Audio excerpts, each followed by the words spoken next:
Hello दोस्तों, आपका स्वागत है मेरे चैनल ये जीवन है। और इस चैनल पर मैं आपके लिए लेकर आती हूँ बहुत ही इंटरेस्टिंग सेट स्टोरीज़। तो आई होप आप लोग मेरी कहानियों को पसंद कर रहे हैं। तो जो लोग पहली बार चैनल पर आए पहले जल्दी से चैनल को सब्सक्राइब कर लें, और आज की कहानी आपको थोड़ी सी भी अच्छी लगे तो लाइक ज़रूर कर देना और एक प्यारा सा ज़रूर कमेंट करके जाना। तो चलिए फिर आज की कहानी को शुरू करते हैं। तो कहानी कुछ यूँ है। आज मेरी तबीयत बहुत ख़राब हो गई थी। मेरी सास कहने लगी, चलो बेटी तुम्हें डॉक्टर के पास लेकर चलती हूँ। लगता है तुम्हें किसी डॉक्टर के पास जाने की ज़रूरत है। माँ के कहने पर मैं डॉक्टर के पास चली गई। वह मुझे डॉक्टर के पास ले गई, जिन्होंने मेरे कुछ टेस्ट किए। डॉक्टर ने कहा अल्ट्रासाउंड करना पड़ेगा, बिना चेकअप के मैं कुछ नहीं कह सकती। थोड़ी देर के बाद एक लड़की आई और मुझे लिटाकर मेरा अल्ट्रासाउंड किया और फिर मुझे वापस भेज दिया। तब तक मेरी सास डॉक्टर के पास ही बैठी रही। डॉक्टर कविता तो बहुत खुश लग रही थी, मगर उन्होंने बाहर जाने को कह दिया और कहा कि तुम्हारी पर्ची बना रही हूँ, तुम जाकर बाहर बैठो। मेरी सास अंदर ही बैठ गई। शायद वह बड़ी थी, इसलिए डॉक्टर ने उन्हें अपने पास बिठा लिया। मैं बाहर इंतज़ार करती रही। फिर मेरी सास ने मुझे अंदर बुलाया। मैं अंदर गई तो डॉक्टर का चेहरा उतरा हुआ था। सुनीता, क्या आपको बचपन में कोई चोट लगी थी? नहीं डॉक्टर, ऐसा क्यों कह रही हैं आप? इसलिए कि आपके लिए एक बुरी खबर है। वह क्या है? मैंने परेशान होते हुए पूछा। ये सच है कि आप कभी माँ नहीं बन सकती, आप बच्चे पैदा नहीं कर सकती। एक पैदाइशी नुक्स है जिसके बारे में मैं आपको पूरी तरह से बता नहीं सकती। बस इतना कहूँगी कि बच्चे पैदा करने का सिस्टम आपके अंदर नहीं है। डॉक्टर की बात सुनकर मेरे अंदर तो जैसे कुछ मौजूद नहीं था। ऐसा लग रहा था कि जैसे मैं बेजान हो गई हूँ। मैंने सोचा नहीं था कि ज़िंदगी इतना बड़ा धोखा मुझे देगी। मैं वहीं पर बैठकर रोने लगी। मेरी आंखों से टप टप आंसू गिरने लगे। मैंने सुनील से मोहब्बत की थी, लेकिन अब बस अपनी माँ की सुनते थे वो। वह कहते थे कि मेरी माँ जो कहे बस वही करना। अब मुझे लग रहा था कि उस घर में मेरी कोई जगह नहीं थी। जब औलाद ही पैदा नहीं कर सकती तो फिर मेरे जैसी औरत का सुनील की ज़िंदगी में क्या काम। उनकी माँ तो बस बच्चे से मोहब्बत करती थी। मैं वहीं बैठकर रोने लगी। दिल कर रहा था कि ज़मीन फट जाए और मैं उसके अंदर जाकर समा जाऊँ, आंखें हमेशा के लिए बंद हो जाएं। रो रो कर मेरा दिल हल्का हुआ तो सास ने मुझे तसल्ली दी कि बेटे फिक्र क्यों करती हो, मैं तुम्हारे पति को कुछ नहीं बताऊंगी। सास के इस रवैये पर मैं हैरान रह गई। वैसे तो वो बहुत बुरी औरत थी, मगर आज उनका रवैया कुछ अलग ही था। फिर कुछ समय के बाद बोली, अगर तुम कहो तो मैं तुम्हें एक बाबा के पास ले जाऊं। जानती हो बाबा जी के पास जितने भी बांझ औरतें आती हैं उनके साथ कुछ ना कुछ ऐसा ही होता है। कोई बच्चा पैदा नहीं कर सकती या फिर बच्चे मरे हुए पैदा होते हैं। उनकी दवाई से ठीक हो जाते हैं, बस 7 गोलियां देते हैं। उसके बाद मानो तुम्हारे घर में खुशखबरी पक्की है। डॉक्टर लोग तो झूठ बोलते हैं, उनको तो बस पैसा कमाना है। डॉक्टर का ख्याल था कि मैं तुम्हारा आज इलाज करवाऊंगी, तभी तो ऐसी बातें कर रही है। तुम्हें मैं बाबा के पास लेकर जाऊंगी, देखना तुम उसकी गोली खाकर एक बच्चे को जन्म दोगी। सास की बातें सुनकर मैं बहुत खुशी से पागल हो गई। उन्होंने बताया कि अनीता को भी उन्हीं के पास लेकर गई थी। उन बाबा की 7 गोलियां खाने के बाद वह उसी महीने गर्भवती हो गई थी। मेरे दिल में भी उम्मीद की किरण जाग उठी। सास ने कहा, शाम को चलेंगे बाबा के पास, ठीक है ना? मैंने बेचैनी से शाम का इंतजार कर रही थी। शाम हुई तो मेरी सास ने मुझे एक चादर ओढ़ने को कहा और हम लोग दोनों बाबा के पास उस ठिकाने पर पहुंच गए। तो मैंने देखा बाबा के पास बहुत औरतें बैठी हुई थी और मैंने उनमें से 2-4 औरतों के साथ बात भी की। तो पता चला कि वो भी बाबा की 7 गोलियों से ठीक हुई हैं। उनके बच्चे भी पैदा हुए हैं। यह सुनकर मेरी तो सारी फिक्र गायब हो गई कि जब इतनी औरतों का इलाज हो गया है तो मेरी शादी को तो अभी 2 ही महीने हुए हैं। खैर, बाबा के पास गई तो उन्होंने मुझे इशारे से नीचे बैठने को बोला और मेरे सर पर हाथ रखकर कुछ मंत्र पढ़ने लगे और 7 गोलियां मुझे देकर बोले, यह गोली परहेज से खा लेना, इनमें से एक भी छूटने ना पाए। और हाँ, साथ में जो मंत्र तुम्हें बता रहा हूँ उन्हें ज़रूर पढ़ना।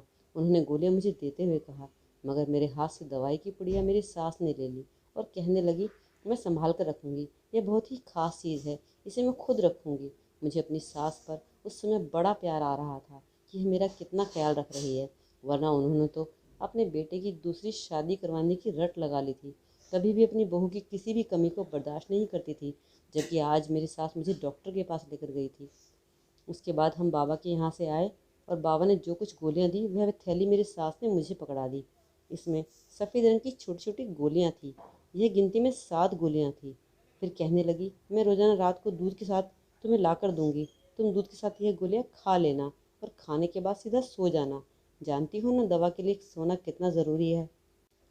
जी मैं समझ गई। उसके बाद मेरी सास कमरे में चली गई तो मैं सोचने लगी कि भगवान ने मुझे कितनी अच्छी सास दी है, मेरी माँ जैसी है। थोड़ी देर बाद सुनील भी आ गए। मैंने उन्हें बताया कि मैं अब कभी माँ नहीं बन सकती। जब उन्हें यह पता चला कि मैं माँ नहीं बन सकती, तो उनके चेहरे पर गम की लकीरें देखी जा सकती थी। रात मैंने एक सफ़ेद गोली मुंह में रख ली, मगर मेरे मुंह में रखते ही मेरी तबीयत खराब होने लगी। लगा जैसे मैंने कोई अजीब सी जहरीली चीज़ खा ली हो, मगर अपनी औलाद के लिए मुझे इतना तो करना ही था। मैंने बड़ी मुश्किल से गोली अपने हलक से नीचे उतारी।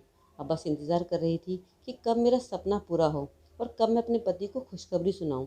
इसी तरह 2 से 3 दिन गुजर गए, मगर एक बात से मैं बहुत परेशान थी। जब भी मैं सुबह उठती तो कमीज़ पर काले रंग के दाग लगे होते। उन दागों का निशान भी समझ में नहीं आता था ये कैसे लगे। इसके अलावा मेरा सर भी भारी होता, पूरे जिस्म में दर्द होता, मगर मैं अपनी सास से कुछ कहना नहीं चाहती थी, कहीं वो दोबारा मुझे डॉक्टर के पास न ले जाए। वह मेरा ख्याल रखती थी। आज मैं बहुत खुश थी क्योंकि मेरा कोर्स पूरा होने वाला था। मेरे पास अब सिर्फ आखिरी गोली रह गई थी। रात हुई तो सोचने लगी कि आज आखिरी गोली खाकर सो जाऊंगी, उसके बाद शायद जल्दी ही मुझे खुशखबरी सुनने को मिलेगी। खुशी खुशी में गोली मेरे हाथ से गिर गई। रात का वक्त था, कमरे में हल्की सी रोशनी थी। मैंने गोली ढूंढने की बहुत कोशिश की, मगर वह मुझे कहीं नहीं मिली। मैं जाकर टॉर्च लेकर आई, बेड के नीचे हर जगह ढूंढा, मगर गोली गुम हो गई थी। मुझे बड़ा अफसोस हुआ और खुद को कोसने लगी कि आज आखिरी दिन था, कहीं पूरा कोर्स बर्बाद ना हो जाए। काश मैं गोली खा लेती तो मेरे साथ ये सब ना होता। अब ना जाने बाकी 6 गोलियों का असर भी मुझ पर होगा या नहीं। सोचने लगी कि बाबा जी का घर कौन सा दूर है, अभी समय ज़्यादा नहीं गुजरा है। सुबह सवेरे अंधेरे में ही उनके घर चली जाऊंगी। गांव के लोग तो सुबह सवेरे जल्दी ही उठ जाते हैं। सुबह सवेरे ही उनसे गोली ले लूँगी तो बाकी का असर भी हो जाएगा। यही सोचकर मैं सोने की कोशिश करने लगी। सुबह जल्दी उठूँगी तो सवेरा होगा, बाबा के पास जाऊँगी, मगर इसकी नौबत ही नहीं आई। मुझे लेटे हुए 10 ही मिनट गुजरे थे कि मेरी सास मेरे कमरे में आई। मैंने भी सोने का नाटक किया, कहीं सास ये ना समझे कि मैंने गोली नहीं खाई, क्योंकि गोली के असर में अक्सर मुझे नींद आती थी। मैं सोच रही थी कि 1-2 बार मुझे देखने के बाद मेरी सास कमरे से चली जाएगी, मगर ऐसा नहीं हुआ। वह मेरे कमरे में रुकी रही। मैं आंखें खोलकर भी देख नहीं सकती थी, लेकिन मेरी सास वहाँ से नहीं गई, वहीं पर खड़ी रही। थोड़ी देर बाद एक जानी पहचानी सी खुशबू मेरी नाक से टकराई। मेरी सास ने हाथ में अगरबत्ती ले रखी थी। अभी मैं सोने का ड्रामा करती रही कि उन्हें कहीं शक ना हो जाए कि मैंने गोली नहीं खाई है। मैं उन्हें लगा मैं सोई हुई हूँ, और थोड़ी देर बाद उन्होंने मेरे सर और मेरे पेट पर कुछ गर्म राख लगाई तो मुझसे रहा नहीं गया। गरम गरम राख जब मेरे कपड़ों पर पड़ी तो मुझे डर सा महसूस हुआ। मैं चिल्लाकर उठ बैठी। मुझे लग रहा था जैसे मैं कोई डरावना सपना देख रही हूँ। माथे पर काले रंग का टीका था, वह बहुत ही ज़्यादा डरावनी लग रही थी। लगता था कि वह कोई जादूगरनी है। मुझे जागता देखकर वह घबरा गई और बोली, खामोश होकर लेट जाओ, अभी मुझसे सवाल जवाब मत करना। उन्होंने मुझे डांटते हुए कहा कि मैं लेट जाऊं, मगर मैं यूं ही कैसे लेट जाती। मुझे अजीब सा महसूस हो रहा था। उनके इस काम से मुझे उलझन हो रही थी। कमरे में मेरा दम घुट रहा था। मैं चिल्लाती रही। उन्होंने मेरे मुंह पर हाथ रखा और मुझे घसीटते हुए पीछे वाले कमरे में ले गई। यह कमरा घर के पीछे की तरफ बना हुआ था। इसमें कोई आता जाता नहीं था। उस कमरे में बहुत ही अंधेरा था। अंधेरे को देखकर मैं वैसे भी डर जाती थी। उन्होंने मुझे यहाँ बंद कर दिया और मेरे मुंह में कपड़ा ठूंस दिया और बाहर से ताला लगाकर चली गई। यह देखकर मेरा बुरा हाल हो गया। मेरी आंखों में आंसू बहने लगे। मैं सोचने लगी कि मुझे यहाँ क्यों बंद किया गया है। मैं रोती रही, चिल्लाती रही, मगर किसी ने मेरी आवाज़ नहीं सुनी। मैं तो जानती थी यहाँ मेरी आवाज़ सुनने वाला कोई नहीं है। फिर यह कमरा पीछे की तरफ भी था। मैं अपने पति को याद करने लगी, जिसे मेरा ख्याल तक नहीं था। वह पूछने तक नहीं आया था। मैं उसका इंतज़ार दिन भर करती रही, मगर उसने मुझे पलट कर नहीं देखा था, जैसे वह अपनी माँ के साथ शामिल था, और उसे तो मेरी कोई परवाह ही नहीं थी। इसी इंतज़ार में शाम के 4 बजे सुनील ने अपनी शक्ल दिखाई। कहने लगा, तुम यहाँ पर हो मैं जानता हूँ, मगर तुम्हें सब्र से काम लेना होगा। इसके पीछे छुपा राज तुम नहीं समझ सकती। मैं उसे देखते ही उस पर चिल्लाने लगी, यह कौन सा राज है? तुम पागल तो नहीं हो गए हो? तुम्हारी माँ ने अजीबोगरीब काम करने के बाद मुझे यहाँ बंद कर दिया है, जबकि तुम जानते हो मैं तुम्हारे बच्चे की माँ बनने वाली थी। मैं जानता हूँ, तुम्हारी डॉक्टर रिपोर्ट देख चुका हूँ। तुम्हारे माँ बनने का मुझे तो उसी दिन पता चल गया था जब तुम डॉक्टर के पास गई थी। अच्छा, वाकई? तो तुमने मुझे बताया क्यों नहीं? तुमने मुझसे ये बात क्यों छुपाई और मुझे बाचपन की गोली क्यों दी? बताओ। सब बताता हूँ। सुनील ने हाथ के इशारे से मुझे बैठने के लिए कहा। मजबूरी में मैं बैठ गई। इसके सिवा कोई और चारा नहीं था कि उसकी बात ना सुनूं, मगर मेरा दिल ज़ोर ज़ोर से धड़क रहा था। मुझे अब डर लग रहा था। मैं उसके पाँव में पड़ गई। ऊपर वाले के लिए, सुनील, पहले मुझे यहाँ से निकालो, इसके बाद तुम जो मर्जी आए कर लेना। यहाँ मेरा दम घुट रहा है। घबराओ मत, मैं तुम्हारे साथ हूँ। सुनील ने मुझे तसल्ली दी। अब मेरी बात ध्यान से सुनो, सुनील ने मुझे राजदार अंदाज में बताया। मेरी माँ को तुम नहीं जानती हो, वो बहुत अच्छी औरत है। बहुत सी औरतें माँ नहीं बन पाती, वह उन औरतों का बाजपन इलाज करवाती है और वह सभी का मुफ्त इलाज करती है। शायद तुम इस बात को नहीं जानती, क्योंकि माँ ने आजकल ये काम ज़रा कम कर दिया हुआ है। मगर मैं माँ को अच्छी तरह जानता हूँ। वह लोगों की मदद करती है, खासकर बांझ औरतों की। वह चाहती है कि कोई भी औरत उनके दरवाजे से खाली ना जाए, और जैसी दवा वह तुम्हारे लिए लाई है वैसे ही बनाना चाहती है। उसके लिए उनको एक मंत्र को चालू करने की ज़रूरत है। उन्होंने जब मेरी शादी तुमसे करवाई तो मुझसे वादा किया था कि मैं अपनी मर्ज़ी से शादी कर रहा हूँ, मगर शादी के बाद मुझे तुम पर इस काम को करने की इजाज़त दो। बस इसी वजह से मैं तुमसे बात नहीं कर सकता था, क्योंकि उन्होंने मेरी बात मानी थी। तुम्हें मुझसे मिलाकर मेरे दिल की आरज़ू पूरी की, मगर अब मुझे तो उनकी बात माननी थी ना। अगर वह इस मंत्र का इस्तेमाल तुम पर करना चाहती हैं तो उन्हें करने दो। शायद तुम्हारे बच्चे को भी नुकसान पहुँचे, मगर मैं जानता हूँ कि माँ जी की नीयत बुरी नहीं है। वह बाकी और लोगों की मदद करना चाहती है।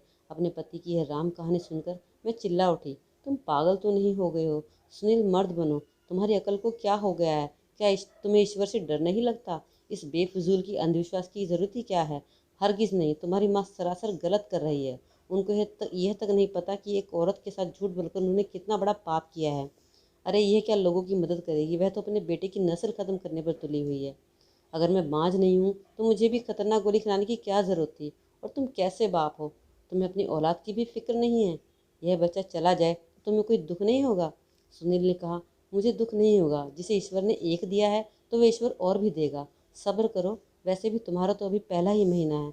कौन सा है बच्चा इस दुनिया में आ गया है? सुनील, कोई बात नहीं जानती। सुनील, मैं कोई बात नहीं जानती। बच्चा दुनिया में नहीं आया तो इसका ये मतलब नहीं कि तुम अपने हाथों से कत्ल कर दो।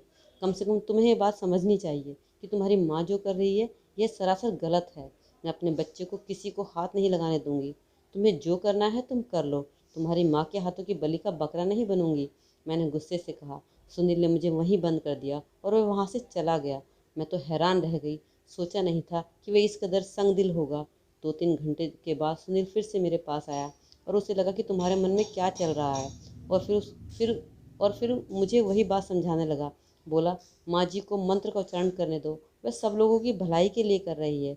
उसके बाद तुम जो चाहो तुम करो, मैं तुम्हारी हर बात मानूंगा, लेकिन भगवान के लिए मुझे माँ के सामने शर्मिंदा मत करो। सुनील ने मेरे आगे हाथ जोड़ दिए। मगर औलाद की मोहब्बत औरत के लिए सबसे बड़ी होती है। नहीं सुनील, तुम जो मर्जी करो, मैं अपनी औलाद को नहीं मार सकती। अपनी माँ से कह दो जब तक मैं जिंदा हूँ उसे अपने ऊपर मंत्र नहीं पढ़ने दूंगी। मैं गुस्से से दहाड़ कर बोली। सुनील पत्थर बना मुझे देखने लगा। हैरान था कि मैं अपनी औलाद से कितनी मोहब्बत करती हूँ, और उसके चेहरे पर अपनी मजबूरी है। वह इसी वक्त अपने कमरे से उठा और बाहर चला गया। मुझे फिर से अचानक से दौड़ते दौड़ते आने की आवाज़ आई। फिर वह भागा भागा मेरे कमरे की तरफ आया और कहने लगा, इस घर से जितनी जल्दी हो सके दूर चली जाओ, वरना माँ तुम्हारी जान ले लेगी। मेरी माँ पर पता नहीं कैसा जुनून सवार है। उस बाबा के चक्कर में आ गई है और उसी की तरह एक तांत्रिक बनना चाहती है, इसलिए वह तुम पर यह मंत्र आजमाना चाहती है। फिर सुनील ने मुझे अपने दोस्त के घर का पता दिया और मुझे रोड तक छोड़ने के लिए आया। बोला, कुछ दिन यहाँ रहो, मैं तुम्हें यहाँ से लेने आऊँगा। माँ पर खून सवार हो चुका है। सुबह के वक्त मैं अपना थोड़ा सा सामान लेकर अपनी सास के घर से चली गई। मैं दिल में दुआ कर रही थी कि जहाँ जा रही हूँ उन लोगों का रवैया मेरे साथ अच्छा रहे। वहाँ पहुँची तो विशाल और उसकी पत्नी ने मेरा अच्छे से वेलकम किया। शायद मेरे पति ने उन्हें पहले ही बता दिया था कि मैं आ रही हूँ। उन लोगों के घर में किसी किस्म की कोई तकलीफ नहीं हुई। मैं आराम से 6 महीने Rupees तक वहीं पर रही। इसी 33 दौरान received on PhonePe. वहीं पर रही। इसी दौरान सुनील ने मेरी खबर ना ली। मेरी उम्मीद टूटने लगी थी। लगता था जैसे वह पलट कर नहीं आएगा। मगर फिर एक दिन दीपक की पत्नी आरती ने मुझे खबर दी कि मेरा पति मुझे लेने आ रहा है। मैं खुशी से फूली नहीं समा रही थी। मेरा आखिरी महीना चल रहा था। उन दिनों औरत को पति की ज़रूरत होती है। उससे अपने दुख सुख सब कह सकती है, अपनी तकलीफ़ का साथी बनाती है। सुनील आए तो उनके चेहरे पर परेशानी थी। बरसों बीमार लग रहे थे। आते ही मेरे आगे हाथ जोड़ते हुए बोले, मुझे माफ़ कर दो, हमेशा के लिए। मेरी माँ को भी माफ़ कर दो। सुनील रोने लगे। आज क्या हुआ है? आप रो क्यों रहे हो? तब सुनील ने मुझे बताया कि माँ को उनके किए की सज़ा मिल गई है। उनके साथ जो हादसा हुआ है उसमें उनके होश हवास बिगड़ गए हैं। उनके मंत्र का उच्चारण ना पूरा होने की वजह से उनका दिमाग खराब हो गया है और वह पागल हो गई हैं। अब अजीबोगरीब बातें करती हैं। लोग उन्हें देखकर हंसते हैं और वह ज़िंदगी और मौत की कशमकश में हैं। सुनील की बातों ने मुझे परेशान कर दिया। आप अपने पति की बातें सुनकर अपनी सास को माफ़ कर दिया। बे बेशक माफ़ करने में ही महानता है। ज़िंदगी के आखिरी दिनों में मैंने उनकी भरपूर मदद की। वह मुझसे बार बार माफ़ी मांगती, मगर उन्होंने ना जाने किस किस का दिल दुखाया था कि उनकी मौत बहुत ही तकलीफ देह हुई। ऐसा लग रहा था जैसे उनकी जान किसी कांटे में अटकी हुई थी। स्थिति को देखकर मुझे भी एक सबक हासिल हुआ। मैंने दिल में पक्का इरादा कर लिया कि मैं कभी भी ज़िंदगी में भूल कर भी किसी इंसान का दिल नहीं दुखाऊंगी, और ना ही कोई किसी तरह के मंत्र विद्या अंधविश्वास के चक्कर में पड़ूंगी। चाहे ज़िंदगी में कितनी भी मायूसी के बादल आ जाएं, पर मैं कभी भी अंधविश्वास की तरफ नहीं जाऊंगी। तो दोस्तों, आपको कहानी कैसी लगी और आपको इस कहानी से क्या सीख मिली, ज़रूर कमेंट सेक्शन में बताइएगा। तो आज की कहानी को यहीं पर एंड करते हैं और मिलते हैं एक नई कहानी के साथ अगली वीडियो में।